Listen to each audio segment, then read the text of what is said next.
За шинэ өглөөний минь төргий. Ирж байгаа шинэ 7 хоногийн өглөө бүр амт өгөр хөтөлбөрийн цагийн төлөө хамтдаа залбирцгаая. Агуу өшт хэзэн бурхан таньда шинэ өглөө, шинэ өдрийг өгсөнд баярлалаа. Тэр энэ өдрийн өглөөний бидний цагаар та өөрийн үгээ биднэрт өгөөрэй. Бидний зүрхний самбалд бичиж өгөөрэй гэж эзэн Есүс Христийн эрх мэдэлтэй нэрээр гойн залбирцгаалаа. Амен. За бид хамтдаа үргэлжлүүлээд энэ 5 өдөр Лук номоос суралцъя. Тэгээд Лук 20 дугаар бүлгээс хамтдаа суралцъя. За өнөөдөр би Лук 21-ээс 8 дугаар ишлэлээр та хамтдаа хуваалцъя. За тэгээд Лук номын талаар хамтдаа бас сайн мэдээний энэ номыг бичигч маань өөрөө эмч хүн байсан. За Колосой 4:14-т бол энэ талаар бичсэн байгаа. Тэгээ бас Лук маань Паулийн дотны хамтран зүтгэгч нь байсан. За тэгээ сайн мэдээний Үлс номыг бас бичсэн. За Паулыг грек, турк руу аялсан дээр 2 дахь аялалд бол Лук хамт явсан түүх байдаг. За Паулыг бас Ромын шоронд хоригдож явах үед түүнтэй хамт байсан. Лук бол одоо үнэхээр Паул багшийн хамтран зүтгэгч нэмаа гэдгийг эдгээр зүйлс бол нотлоо харуулдаг. За хамтдаа үргэлжлүүлээд Лук номосоо суралцъя. Би энэс дуудъя.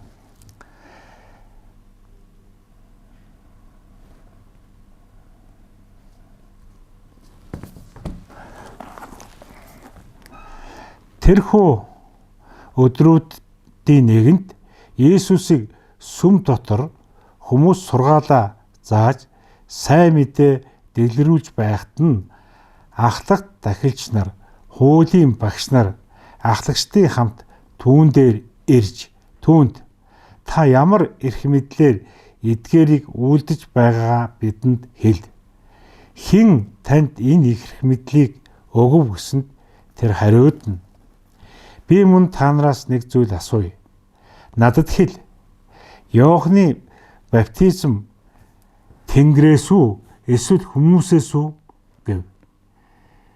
Тэд өөр хоорондоо хэлэлцэн хэрэг бид Тэнгэрээс гिचгвэл тэгвэл та нар яагаад түүнд итгээгүй юм гинэ.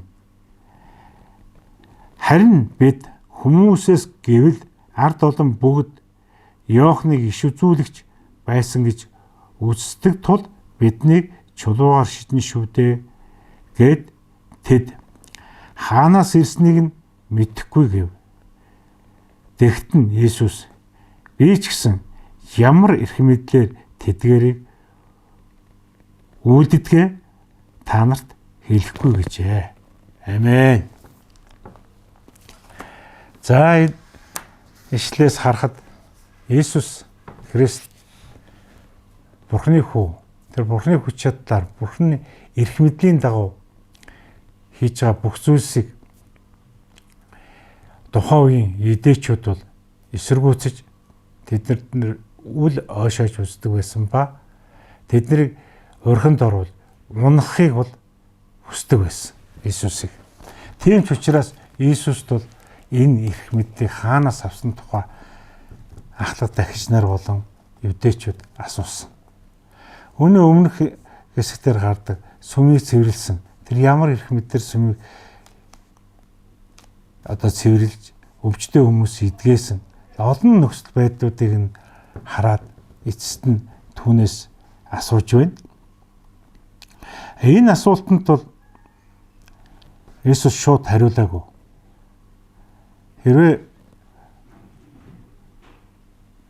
хүмүүсээс гэж хэлвэл тэд ойлгохгүйсэн, Бурханаас гэж хэлэх юм бол бүр ч ойлгохгүй байх байсан. Харин асуултаар тавьдаг тухайн үеийн юдэ жаншил ёсоор Иесус тэднээс Иохны иш үзүүлгийн тухай асуусан. Тэр хаанаас ирсэн? Өөрсдөд нь энэ асуудлыг тавихад тэд өөрсдөө хэлэх үгээ олж ядж байдалд орсон. Тэнгэрээсгээ илчих юм бол яагаад одоо түүнд итгэдэггүй юм бэ?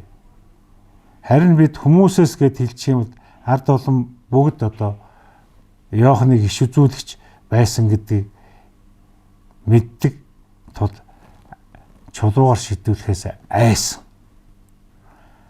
Хаанаас ирснийг нь одоо мэдэхгүй гэж Иесус хэлсэн. Харин Иесус хариуд нь би ч гэсэн ямар их мэдэлтэй эдгээрийг үйлдэлгээ та нарт хэлэхгүй гэж хэлсэн.